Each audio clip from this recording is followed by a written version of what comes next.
Cela faisait 6 mois que nous attendions l'autorisation de la justice italienne pour interviewer une repentie de la mafia. Le lieu du rendez-vous vient de nous être communiqué. La repentie a trahi son clan pour collaborer avec l'État.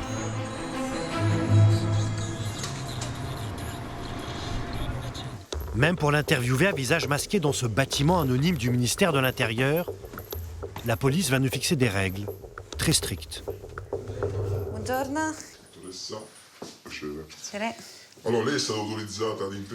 Vous avez été autorisé à interviewer la repentie Carmela Iuculano. Et pour faire cette interview, vous devez vous soumettre à plusieurs règles qui sont écrites sur ce document que vous devez signer. Je vous les résume. Il faut masquer son visage et modifier sa voix, parce que si quelqu'un la reconnaît, vous mettrez sa vie en péril. Ces règles doivent être respectées scrupuleusement. Va bene. Nous allons enfin rencontrer Carmela Iuculano. Elle était la femme et la complice d'un parrain de la mafia sicilienne. Leur spécialité, racket et trafic de drogue. En 2004, elle dénonce son mari à la justice. En échange, elle échappe à la prison. L'État italien va aussi lui fabriquer une nouvelle identité. Elle va devoir quitter la Sicile pour toujours, avec ses 3 enfants. Le jour de mon départ, je m'en souviens comme si c'était hier. Il y avait des voitures de police partout. Tu t'en vas pour toujours. C'est la dernière fois que tu vois ta terre. Tu étouffes. Ça fait vraiment très mal. J'ai dû couper tout contact avec mes proches, mes amis. Ce jour-là, c'était comme si j'étais morte.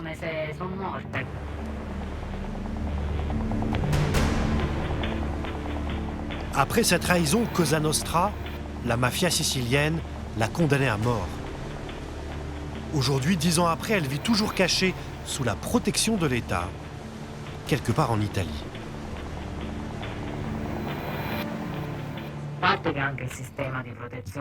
J'ai dû signer avec la justice une sorte de contrat, avec toutes les règles à suivre. Il y en a beaucoup. Par exemple, mon fils fait du sport. S'il doit disputer un match en dehors de notre ville, on doit faire une demande. Elle est examinée par les policiers en charge de notre protection. Et le plus souvent, ils te refusent l'autorisation. Comme Carmela Iuculano, il y a 1600 repentis en Italie. D'anciens criminels de premier ordre qui collaborent avec la justice.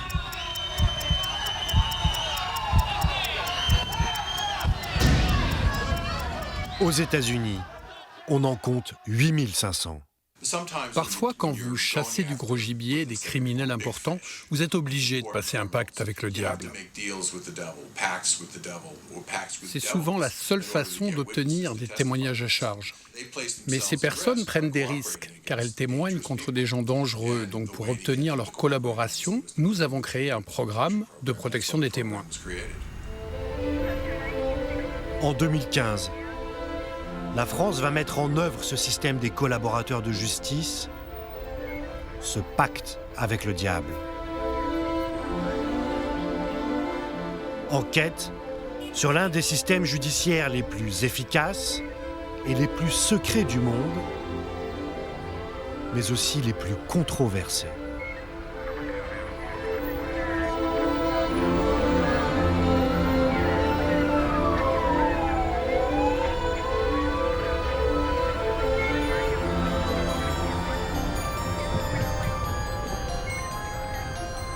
Notre enquête commence à New York.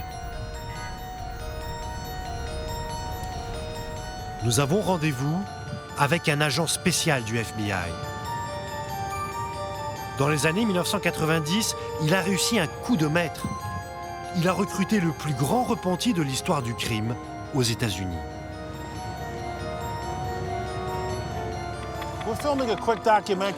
Bonjour, on tourne un documentaire, on peut passer par là? C'est pas un problème?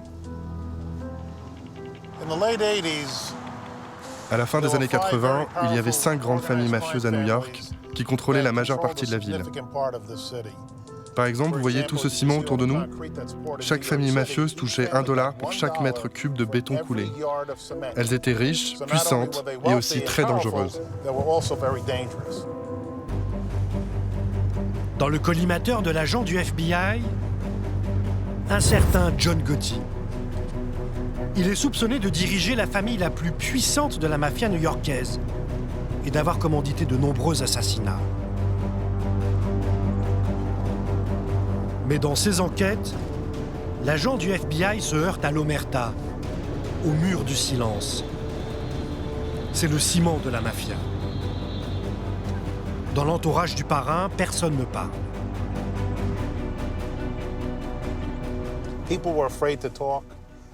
Les gens avaient peur de parler et de collaborer avec les forces de l'ordre contre John Gotti, parce qu'ils avaient peur de se faire tuer.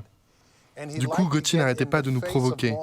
Il nous narguait, l'air de dire « Vous ne me mettrez jamais en tôle, je suis plus malin que vous ».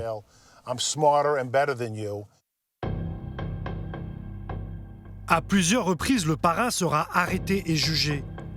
Mais faute de preuves, il s'en sort quasiment toujours. En 1986, pour son 3e procès, John Gotti va même faire la une du prestigieux magazine Time.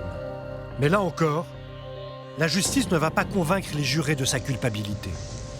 With respect to the charge of assault in the second degree, do you find the defendant, John Gotti, guilty or not guilty?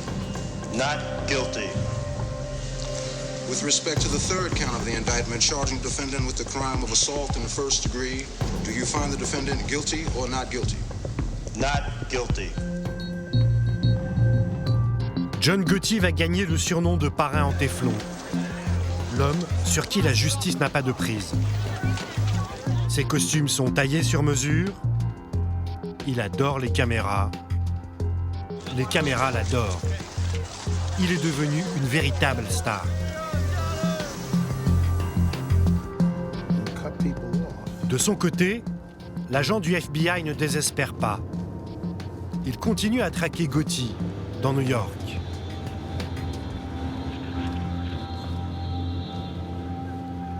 Je passais mes journées à tourner dans son quartier en voiture, avec un appareil photo et une caméra. Dès que je le voyais avec quelqu'un, je prenais des images et je continuais ma route.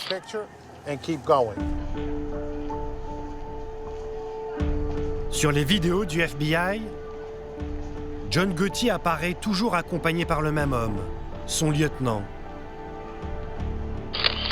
C'est Sammy Gravano, dit Sammy le Taureau, un tueur soupçonné d'une vingtaine de meurtres. Le 11 décembre 1990, descend du FBI. Gotti et sa bande sont coffrés. Pour échapper à la prison, Sammy le Taureau, le fidèle lieutenant, va balancer son patron.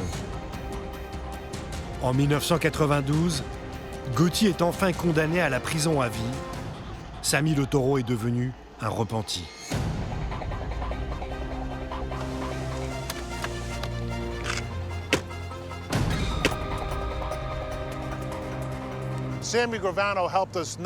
Le témoignage de Sammy Gravano nous a permis non seulement d'emprisonner John Gotti, mais aussi d'autres chefs mafieux. Au départ, on pensait n'en faire condamner que 6. Au final, on a réussi à en faire emprisonner 38.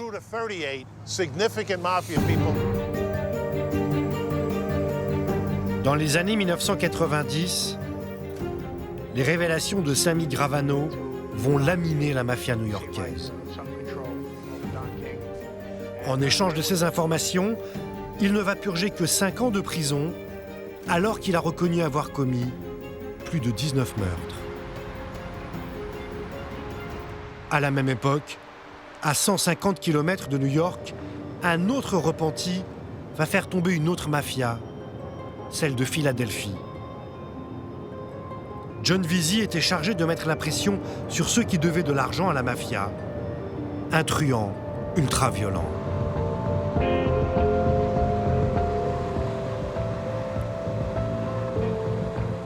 « 20 ans après, nous avons retrouvé John Visi.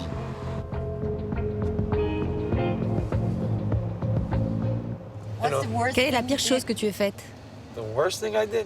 La pire? Quand?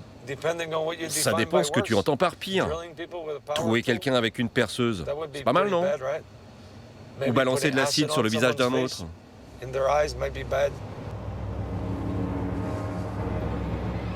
Tu as jeté de l'acide sur le visage de quelqu'un? Oui. Pourquoi? Eh bien, si je jette de l'acide sur un œil, tu vas perdre la vue de cet œil. Et ensuite, si je pose ma main sur le deuxième œil, là, tu ne vois plus rien. Alors je demande, où est l'argent? Où est la drogue? Ou tu ne verras plus jamais ta femme et tes enfants. En général, les mecs te répondent, c'est une méthode assez simple.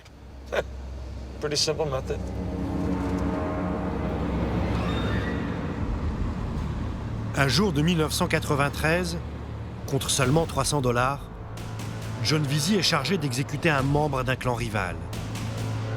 L'ordre vient du parrain de la mafia locale, John Stanfa.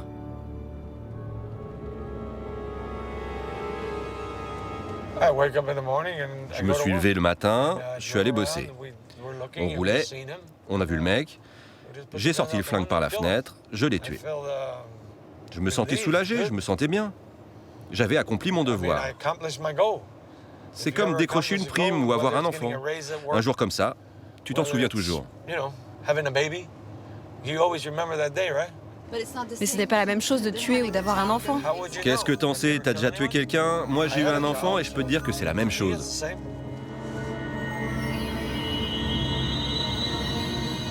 En 1994, Visi devient gênant. Le parrain John Stanfa met un contrat sur sa tête. Un soir, 2 hommes lui tentent un guet-apens. Il va recevoir 4 balles, dont 3 dans le crâne, tirées à bout portant.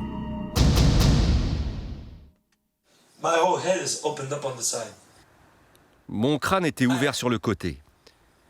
À ce moment-là, je suis fou de rage. Je sais que je vais mourir. Je ne pense pas m'en sortir.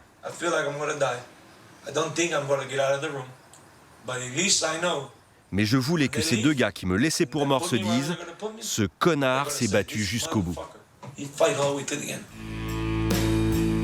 John Visi puise alors dans ses dernières forces. Il défonce à coups de poing ses agresseurs et parvient à s'enfuir. Dans le quartier de Little Italy, ce meurtre raté va alimenter la légende de John Visi auprès de la presse locale.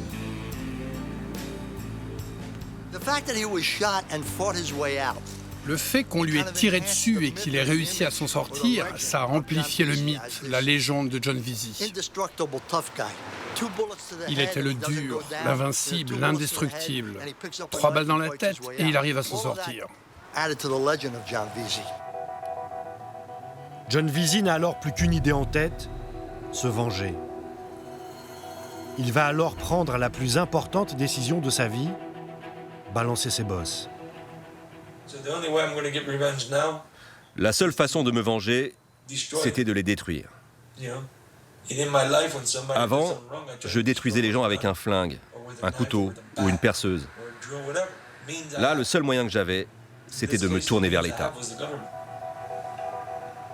En 1996, John Visi devient officiellement un repenti. Dans la mafia, on appelle ça un rat.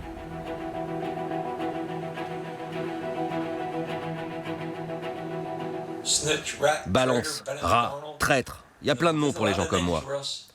Mais les criminels que j'ai servis, ils m'ont tiré dessus. Alors il vaut mieux être mort ou être un rat? Dis-moi. John Visi échappe à la prison à vie et ne prendra que 10 ans pour 2 meurtres. Grâce à son témoignage, le parrain John Stanfa est condamné à perpétuité. Visi dénonce aussi une vingtaine d'autres mafieux de Philadelphie. À l'issue du procès, un certain Fatangelo, le roi des paris clandestins, sera condamné à 9 ans.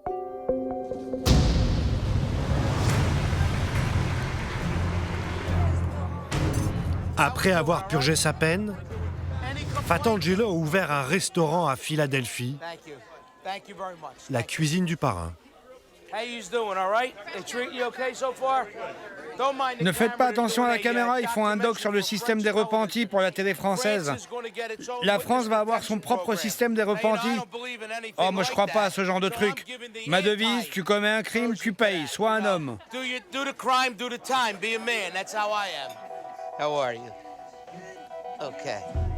Les repentis comme John Veazey, Fatangelo, ils détestent.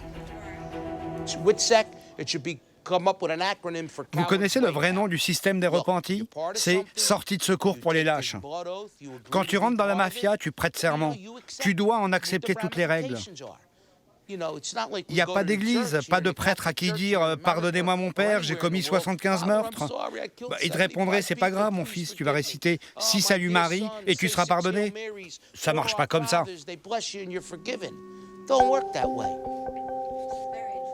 Au mur, Fatangelo s'est fait croquer sur une fresque, au milieu de ces héros de la mafia.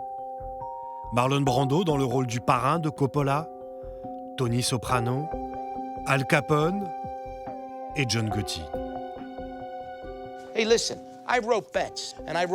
Moi, je prenais des paris clandestins. Mon Dieu, quel crime! J'ai pris 9 ans, alors que j'ai jamais été violent. Samy Le Taureau et John Veazey, 2 assassins, n'ont pris que 5 et 10 ans, et moi 9 ans. Dites-moi où est la justice là-dedans?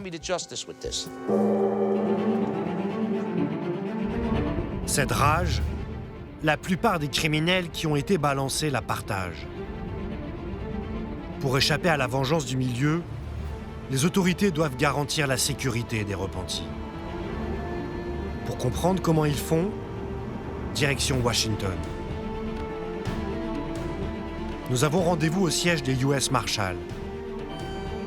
C'est une agence fédérale dont une branche secrète s'occupe de protéger les repentis. Leur méthode est radicale.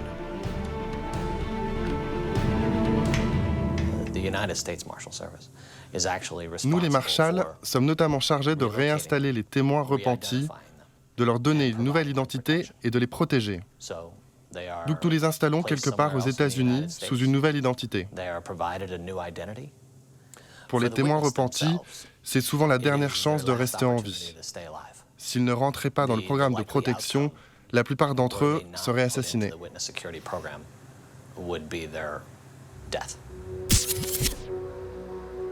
Quand les repentis sortent de prison, les Marshalls leur fournissent un kit complet pour démarrer leur nouvelle vie. Nouveau numéro de sécu, nouveau certificat de naissance, nouveau diplôme, nouveau passeport. U.S. Marshals Service has the unique authority and ability to grant individuals and entire families new identities and the foundations for new lives. Les Marshalls, aidés de psychologues, entraînent les repentis à mentir sur leur passé afin de ne jamais dévoiler d'où ils viennent ni qui ils étaient vraiment.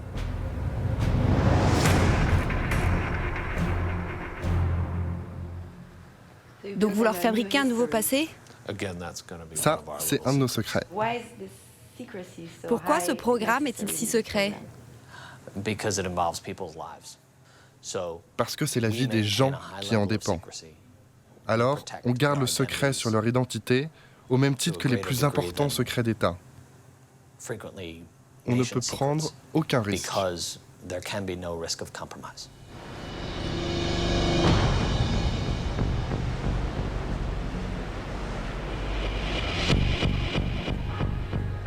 À sa sortie de prison en 2005, John Veazey avait secrètement bénéficié de ce programme de protection des témoins repentis. Il nous ramène aujourd'hui devant l'hôtel où les Marshalls avaient mis en sécurité le temps de lui fabriquer sa nouvelle identité.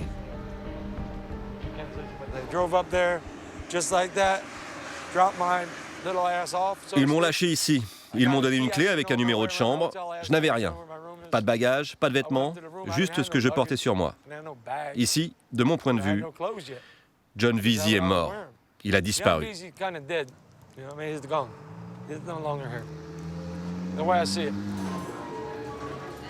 Les Marshall remettent à Vesey $6 000 pour ses dépenses courantes. Dans cet hôtel 4 étoiles, les clients sont surtout des hommes d'affaires. Le petit tueur de Philadelphie, lui, vient de passer 10 ans en prison. Il est paumé. Il y avait tous ces gens riches autour de moi. C'était pas mon monde. Je n'avais pas leur vocabulaire. Je disais « Yo, what the fuck ?» Les Marshall avaient dû se dire que c'était bien de m'amener dans un quartier chic pour qu'il y ait moins de chances que je replonge.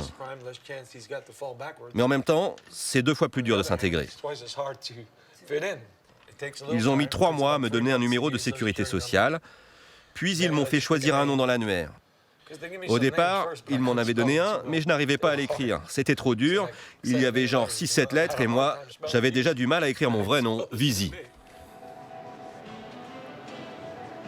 Finalement, les Marshall lui ont attribué un nom en 4 lettres. Pour sa sécurité, nous n'avons pas le droit de le révéler. Depuis, le repenti a dû couper tout contact avec son passé. Nul ne doit savoir où il se trouve. Il a seulement le droit d'appeler sa famille. Et encore. Tu peux téléphoner tous les 6 mois, tous les 3 mois, 1 fois par mois si tu te comportes bien, mais les Marshall écoutent la conversation. Tu ne peux rien dire. S'il neige, par exemple, tu ne peux pas le dire car ta famille risquerait de comprendre où tu es. Pendant combien de temps tu n'as pas vu tes proches? Là, je les revois un peu, mais pendant 15 ou 16 ans, je ne les ai pas vus.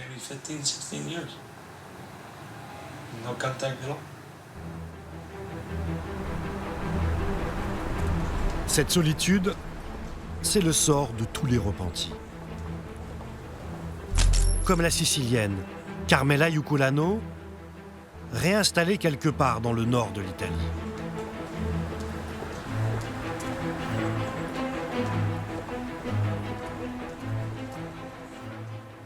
Qu'est-ce qui est le plus dur pour vous?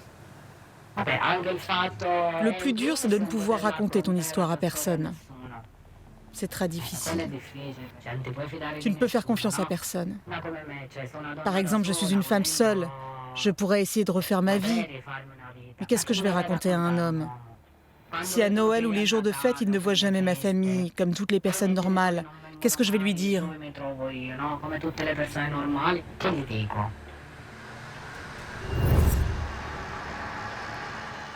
Aux États-Unis, John Vesey a fini par ne plus supporter toutes ces contraintes. À la fin des années 2000, il a quitté le programme des repentis et depuis, il n'est plus sous la protection des Marshall. Mais pour sa sécurité, il s'est accoquiné avec une bande de truands.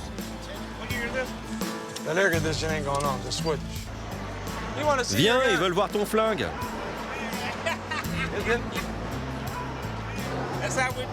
On est comme ça ici. C'est un Smith & Wesson.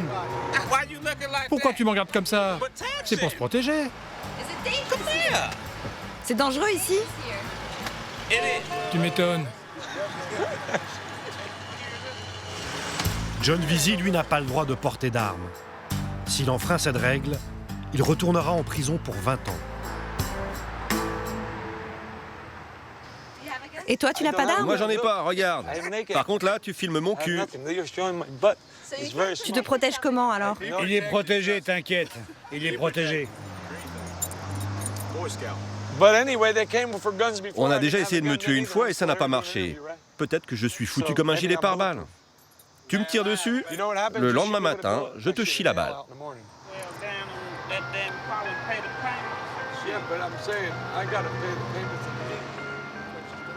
Depuis la création du programme Repenti aux États-Unis en 1970, les Marshall ont réinstallé 8500 criminels et 10 000 membres de leur famille. Officiellement, aucun n'a été assassiné. Pour les autorités américaines, les repentis, c'est l'arme fatale. Over the years, the Witness Security Program Au fil des ans, le programme de protection des témoins repentis a permis de lutter efficacement contre le crime organisé, qu'il soit d'origine italienne ou russe. Il a aussi permis d'élucider de nombreuses affaires terroristes. Aujourd'hui, c'est incontestable. Les États-Unis sont devenus un pays plus sûr grâce au programme de protection des témoins depuis les années 70.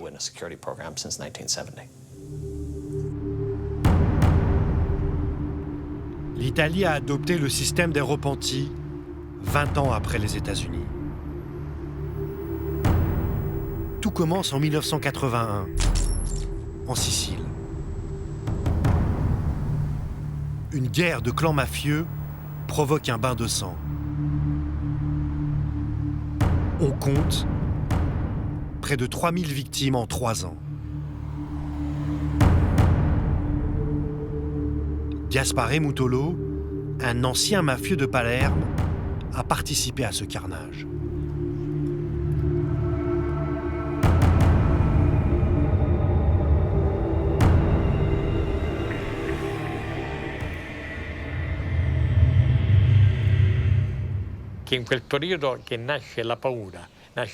À cette période, la peur et le chaos régnaient partout. Il n'y avait plus aucune règle. Il suffisait de dire qu'un tel avait été vu avec tel autre. Automatiquement, il y avait l'ordre tacite qu'il fallait l'abattre. On tuait d'abord, et ensuite, on cherchait à justifier le meurtre. C'est ça le vrai drame de la mafia de l'époque.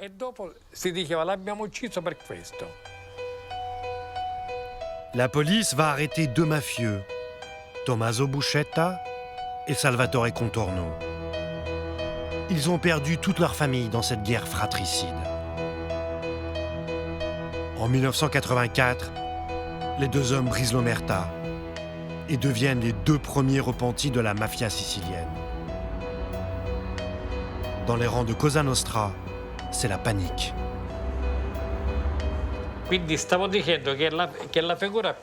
Le repenti le plus inquiétant pour nous, c'était pas Buscetta, c'était Contorno.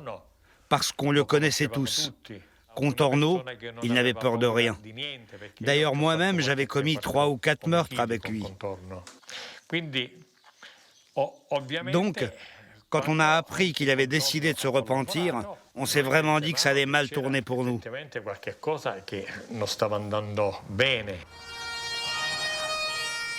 Effectivement, les révélations de Buscetta et Contorno permettent d'arrêter des centaines de mafieux. Dans ce bunker construit pour l'occasion, va s'ouvrir le procès du siècle. 475 mafieux comparaissent enfermés dans des cages. Mais les vraies stars du procès, ce sont les repentis Buscetta et Contorno. Io se mi trovo qua, mi trovo per salvarmi la vita, ma non ho paura che muoia perché non ho più niente da perdere. Se muoio non ha importanza. Però voglio dire tutti i fatti che sono. Le verdict est impitoyable. Les hommes d'honneur vont écoper un total de 26 siècles de peine de prison cumulée. La mafia sicilienne est ébranlée. Dans la foulée du maxi-procès, des centaines de mafieux vont retourner leur veste et se repentir à leur tour. En 1991, l'Italie adopte une loi consacrant le rôle des repentis. Pour les juges, grâce à ses collaborateurs de justice, la peur a changé de camp. Le repenti, le collaborateur de justice, n'est pas important. Il est irremplaçable. Il ne sert pas seulement à faire des procès et à condamner des gens, mais aussi à comprendre comment fonctionne la mafia. Il permet d'affaiblir l'organisation, car plus il y a de repentis, plus les membres de l'organisation se méfient les uns des autres. En 1992, Gaspare Mutolo trahit à son tour la mafia.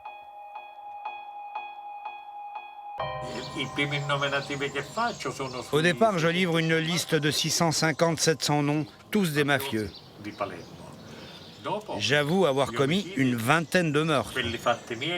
Et je dénonce en plus les auteurs de plus d'une centaine d'autres assassinats non résolus. Grâce à sa collaboration avec la justice, Mutolo échappe à la prison à vie. Aujourd'hui, il vit caché avec sa famille dans la banlieue d'une grande ville. Il touche une rente de l'État depuis 22 ans, 1 500 € par mois, et arrondit ses fins de mois avec sa peinture.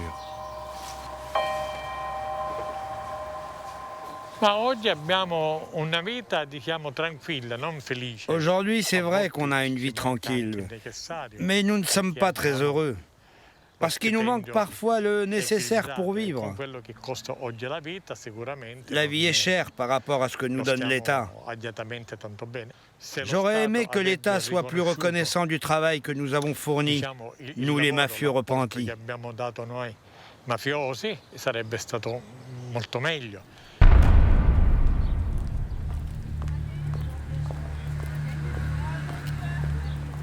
En Italie, ils sont 1600 repentis et 4000 membres de leur famille à être pris en charge par l'État. Une politique coûteuse pour les contribuables. Quand on enlève une famille et qu'on la transfère dans une ville où elle sera en sécurité, il nous faut trouver en quelques semaines une école pour les enfants. Il faut aussi veiller à leur santé. On leur donne une carte de crédit et on leur verse de l'argent tous les mois pour qu'ils puissent subvenir à leurs besoins. On doit leur trouver des appartements meublés avec cuisine et télévision pour leur permettre de vivre de manière digne. Rendez-vous compte que nous louons en ce moment en Italie plus de 1900 appartements pour y loger des repentis.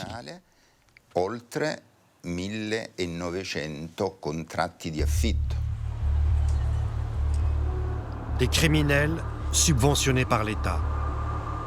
À Palerme, pour les victimes de la mafia, c'est insupportable. En mai 1992, la vie de Tina Montinaro bascule. Son mari, policier, escorte le célèbre juge Falcone quand une tonne d'explosifs pulvérise leur convoi. La mafia vient de signer le plus gros attentat de son histoire.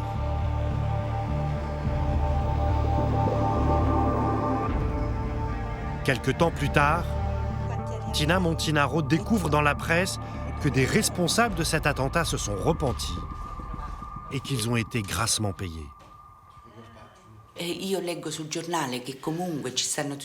Quand j'ai lu dans le journal que tous ces repentis avaient touché de grosses sommes et qu'on leur accordait tout, là tu te demandes vraiment comment c'est possible. Ce sont des assassins. Ce n'est pas parce qu'ils décident de collaborer qu'il faut leur passer l'éponge sur ce qu'ils ont fait et croire qu'ils deviennent des gens bien. Ça, je ne l'accepte pas. Pourquoi vous n'aimez pas le terme repenti? Je pense que se repentir est tout autre chose. Personne n'est venu me voir et m'a demandé pardon, je regrette ce que j'ai fait. Personne.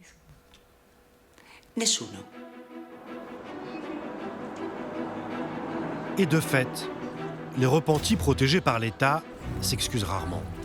Mutolo, par exemple, le tueur aux 20 meurtres.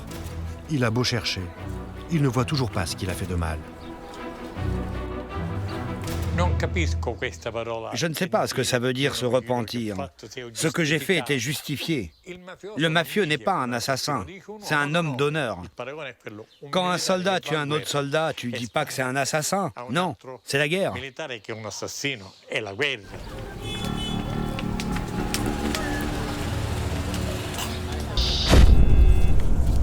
Retour aux États-Unis. Direction le Midwest, une zone pavillonnaire tranquille.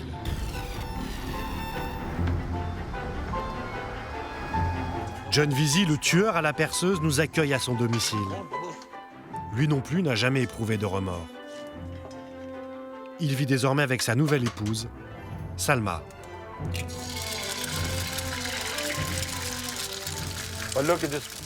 Regardez-moi cette femme magnifique. Ce n'est pas la meilleure épouse du monde?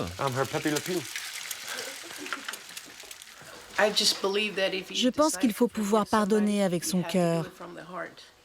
Il faut leur donner une nouvelle chance à 100% et leur laisser l'opportunité de montrer qui ils sont aujourd'hui. Et ne pas les juger par rapport à leur passé.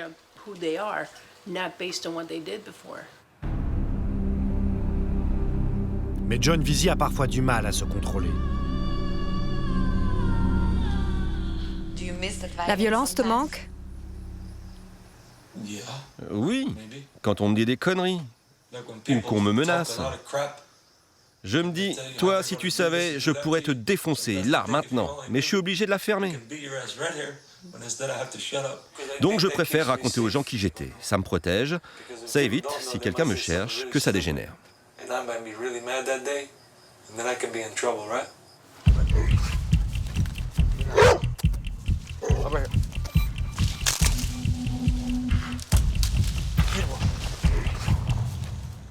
Mon pitbull, il est comme moi quand j'étais jeune, très imprévisible.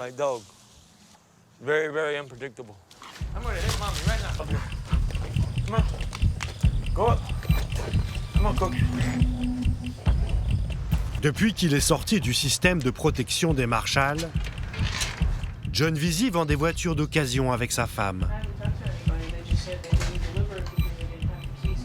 Face à ses clients, il n'hésite pas à évoquer son passé, à sa façon. What's going on?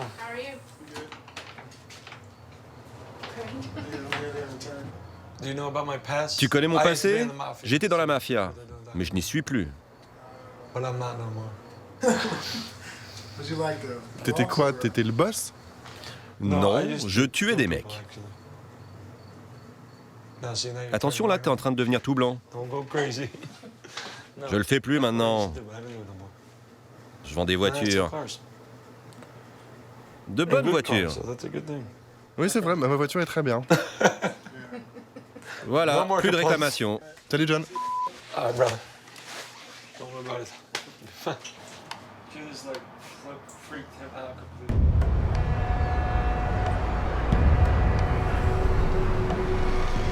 Officiellement, aux États-Unis, le taux de récidive chez les repentis serait très faible. 15% seulement, contre 50% pour les criminels classiques. Mais doit-on toujours croire les repentis? En Sicile, une affaire prouve que non.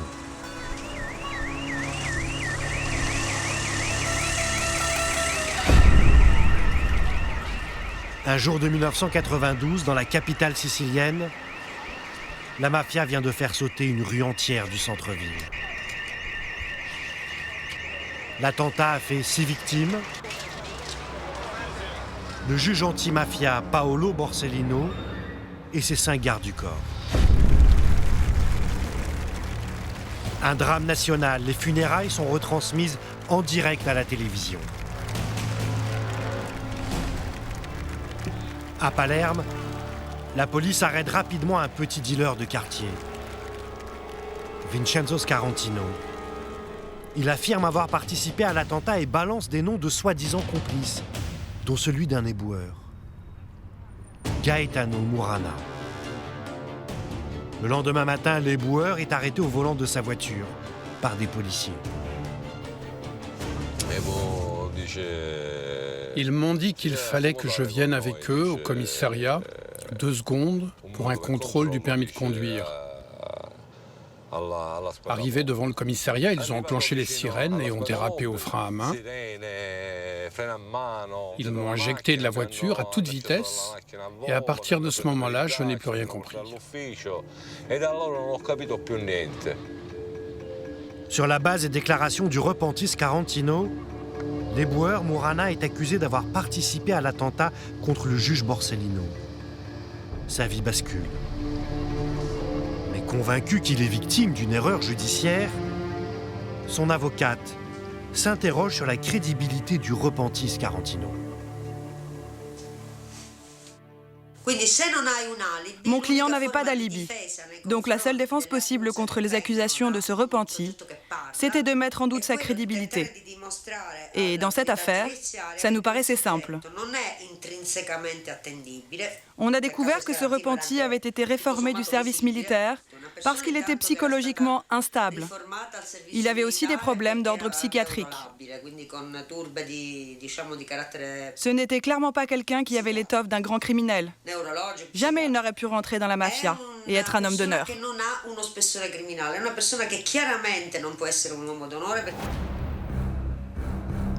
Les accusations du repentis Scarantino sont invraisemblables. Il ne cesse de se contredire, et pourtant en 1993, les boueurs Mourana et cet autre accusé sont condamnés à la prison à perpétuité.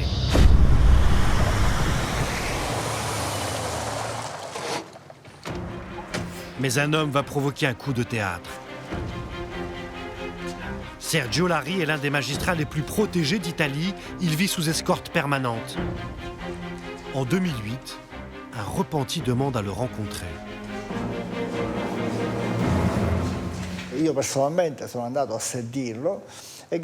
Je suis allé l'entendre et il m'a dit « Ce Scarantino, il a tout inventé.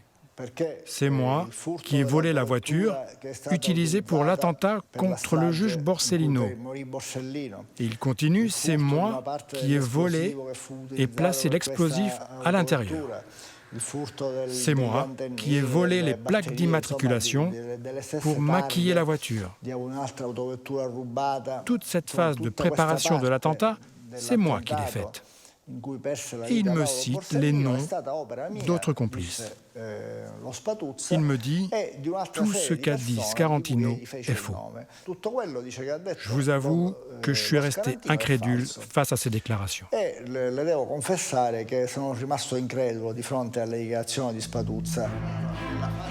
Sergio Lari va réouvrir le dossier. Il découvre qu'aucune enquête n'avait été faite à l'époque pour vérifier les accusations du repenti Scarantino. Convoqué devant le juge, il reconnaîtra avoir tout inventé.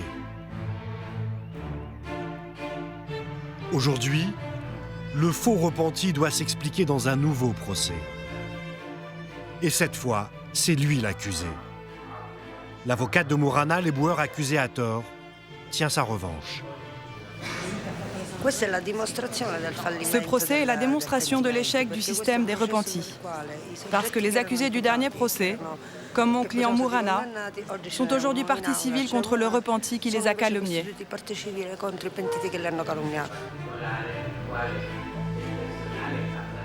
Au fond de la salle d'audience, Gaetano Mourana, les boueurs.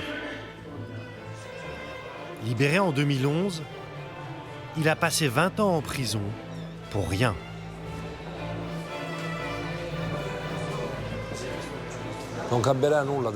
Ma vie ne changera plus parce qu'ils l'ont déjà détruite. Ils m'ont détruit moralement et physiquement. J'avais 33 ans quand ils m'ont arrêté. J'ai tout perdu, je suis sorti de prison, mais je suis détruit. Moi et cet autre innocent.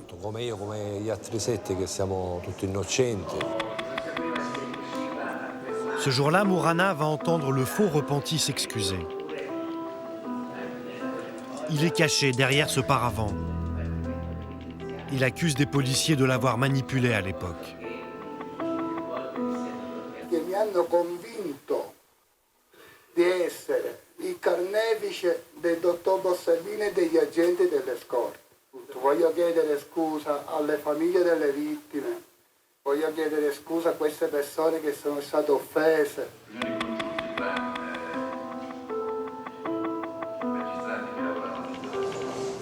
Vous ressentez quoi pour Scarantino? Je n'éprouve rien pour Scarantino, car il est innocent comme moi. On lui a mis toutes ses paroles dans la bouche. Ce fiasco judiciaire est-il simplement dû à une manipulation policière? Nous avons posé la question à Sergio Lari, le magistrat, qui a découvert la vérité. Je pense que c'est tout un système qui n'a pas fonctionné, parce qu'il est difficile d'imaginer que seule une manipulation policière ait pu influencer tout un procès. Mais permettez-moi de garder une certaine réserve, car il y a une enquête en cours et de nouveaux procès vont avoir lieu.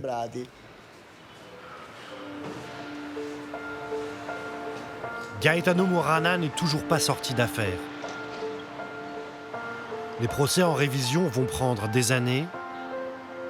Il est encore officiellement coupable. Il n'a touché aucune indemnité de l'État depuis sa sortie de prison pour s'en sortir. Murana vend du poisson dans une rue de Palerme.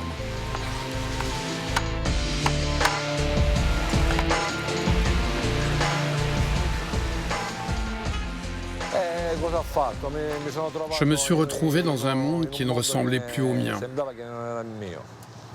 J'ai perdu mon travail. Alors pour nourrir ma famille, j'achète 2 ou 3 caisses de poissons. Je les revends en espérant gagner 30, 40 euros que je partage avec mon collègue.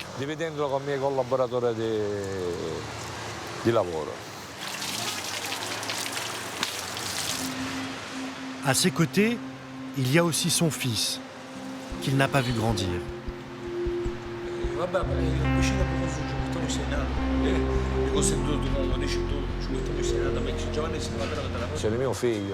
J'ai laissé mon fils quand il était encore un bébé.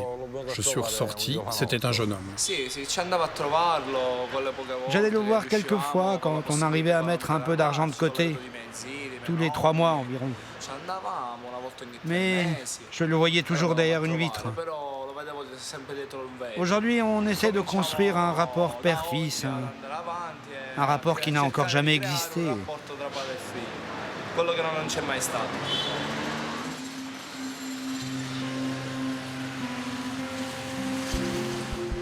En Italie, l'affaire de l'éboueur Murana symbolise les limites et les effets pervers du système des repentis.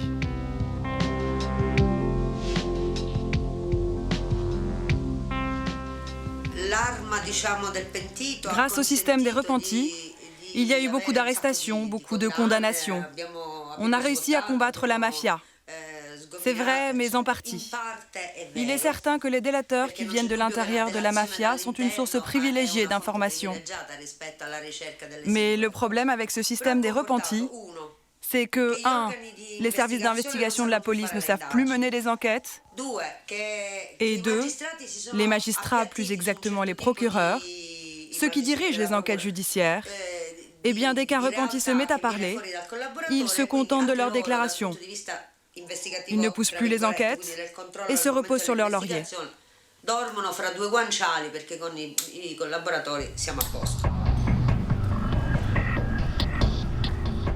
Avec ce scandale, la justice italienne se réveille avec la gueule de bois.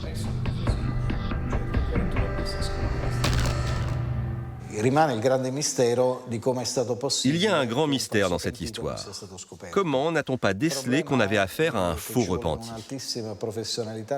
Je crois que le problème, c'est qu'il faut être professionnel quand on utilise cet instrument. Il ne faut pas s'attacher au repenti, il ne faut pas croire tout ce qu'il raconte, même si ça peut résoudre de nombreuses affaires. Il faut vérifier ce qu'il dit et la manière dont il le dit.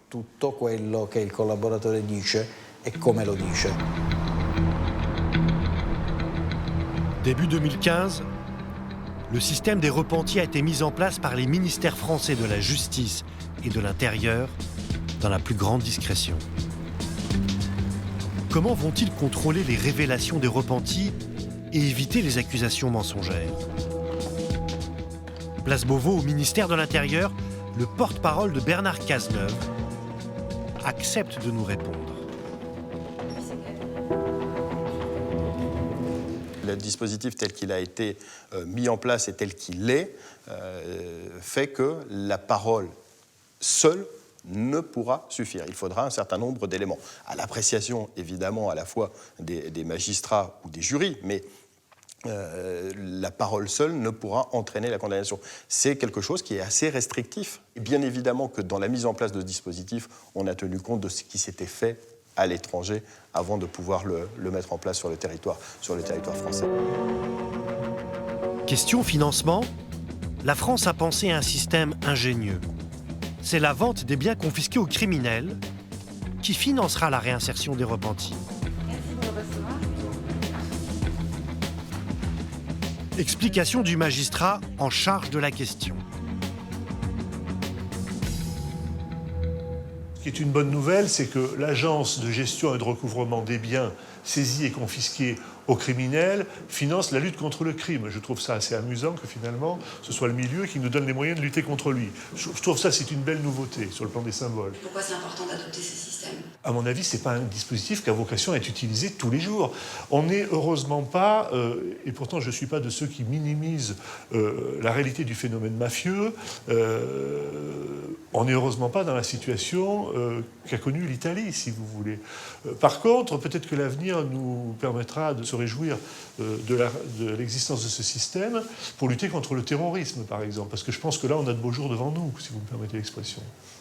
On risque d'avoir besoin de ce genre d'outils. Terrorisme, mais aussi corruption, trafic de drogue, règlement de comptes dans le milieu.